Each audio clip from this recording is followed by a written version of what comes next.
Hey everybody, Cameron Trud here, and welcome to another video. Alright, so as you can tell by the title of this video, I have a theory as to who Rey and or Palpatine is in Star Wars.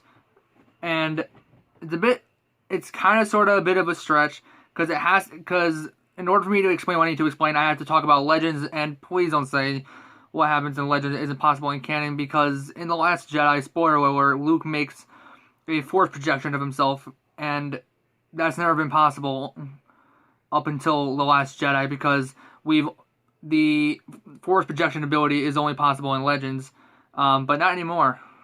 Ryan Johnson. So, kind of talk about who Rey is, and as to why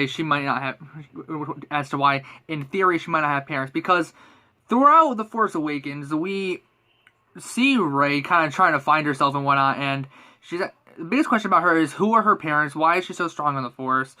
In theory, you have to hear me out for a minute. She has no parents, and that she's just simply some manifestation of the Force.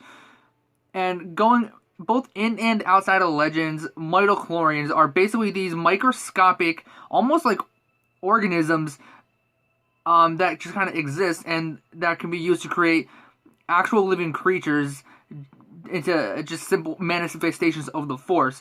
And there are theories that say that's why Anakin Skywalker, in theory, has no father, and that these midichlorians created this being, and in turn, Anakin was born through his mother.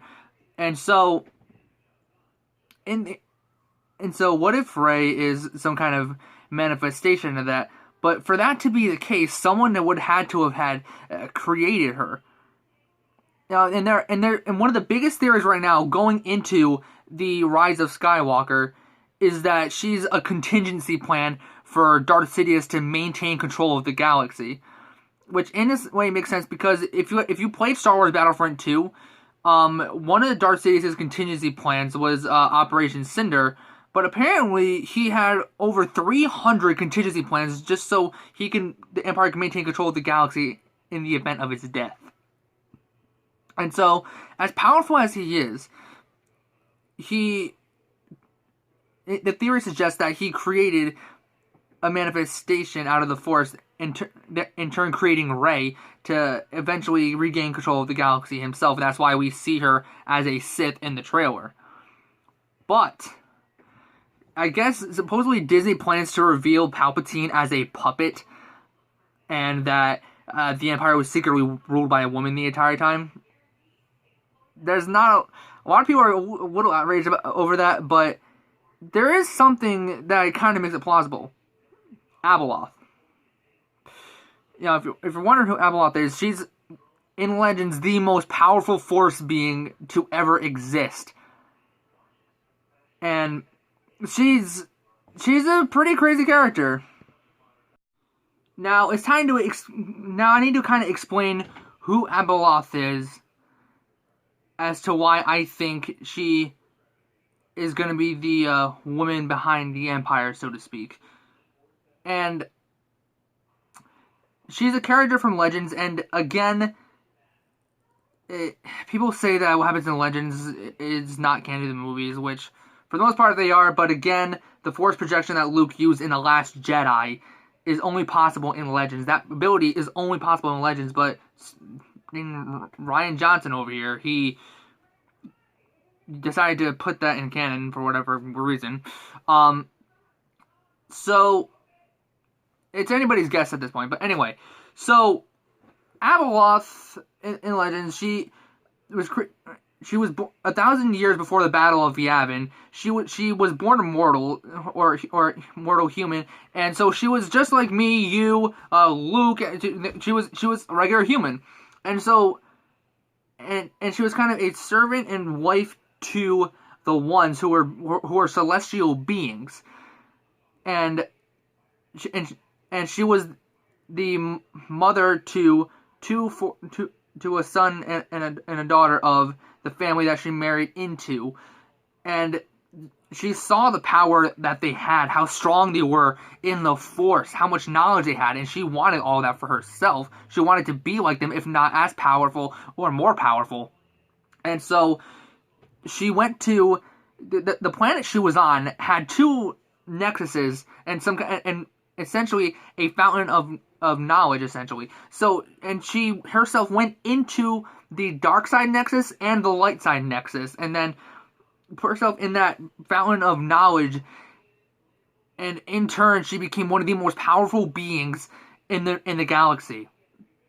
So powerful that she can mess up your day from millions upon millions of light years away. She has the ability to create manifestations of the Force out of thin air like that. She is just that powerful, and it's crazy because not only can she do that, but she has the ability to, when she kills, to consume someone and then impersonate them, look exactly like them, sound exactly like them, do what they do, if not better. She can be multiple people at once. And this, but before she found out she was able to do all that, the power that her children and the husband saw in her, they saw it as a huge problem, as a threat to all of existence. And so there a huge battle ensued, and they essentially made all the machines and whatnot that in turn eventually created a bunch of black holes around the planet that she was on to kind of entrap her in what would become the Maw. And so she's imprisoned there, and she can't really escape because of her children still being alive at that point. But whenever any Force-sensitive being would pass by the Maw, they could very easily fall under her influence. You could be so strong-willed in the Force, like Luke or Yoda, but she has so much power that she can influence you to the point where you can go there. You'll die. You'll basically become a vessel for her. Is what will happen. She is so insanely powerful, it's not even funny. And so the question is, if she's imprisoned, how would she be able to turn up in the Rise of Skywalker? Now, before I can really explain how Abeloth will turn up in the Rise of Skywalker, I need to briefly go over the Clone Wars. Now, just a minute ago, I explained how she's trapped in the Maw because of her children and their children's father seeing her as a huge problem for the galaxy, and that's because afterward, when her children did that to her, her one and only goal was to destroy the galaxy, because in her mind, if she can't have a family, nobody can. Sorry, I went off topic with the Clone Wars for a second. But the reason why I need to talk about the Clone Wars real quick is I forget what season of Star Wars The Clone Wars it was in, but we see Anakin, Obi-Wan, and Ahsoka become entrapped in this like diamond pyramid, like weirdly shaped planet that looked like it was made out of metal. It was so weird. But on that planet, there were only 3 living beings on that planet. It was this father and his twin children, a son and a daughter. The whole mother situation was kind of vague in that episode. And they were supposed to be some of the most powerful beings in the galaxy, related to the ones which, again, were celestial beings. And eventually, both the children and the father had died. And as I stated before, as I stated in the previous section of this video, Abeloth cannot escape her prison because of her children and former husband still being alive.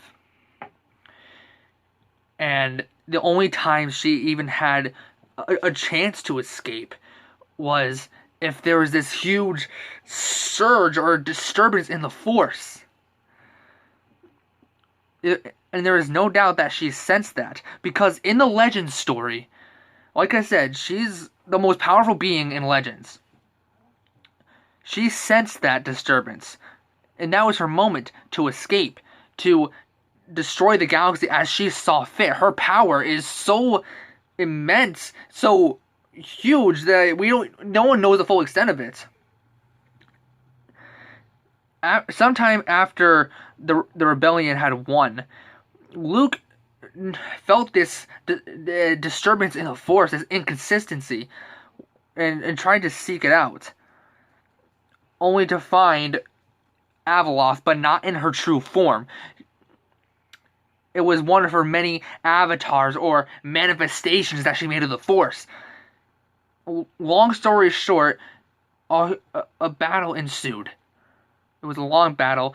He had to team up with the Sith to be able to defeat her. They threw everything they had at her, and she continued to mop the floor with them. It took so long until they finally defeated her. Luke and this one said, I think it was like Darth Titus or something, they were the only known beings to be able to defeat Abeloth. Or so we think.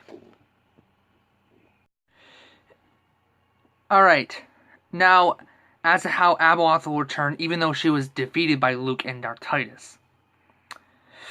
Luke wasn't entirely sure they had defeated her. He had said that they need to be ready in case she ever comes back because he wasn't 100% sure.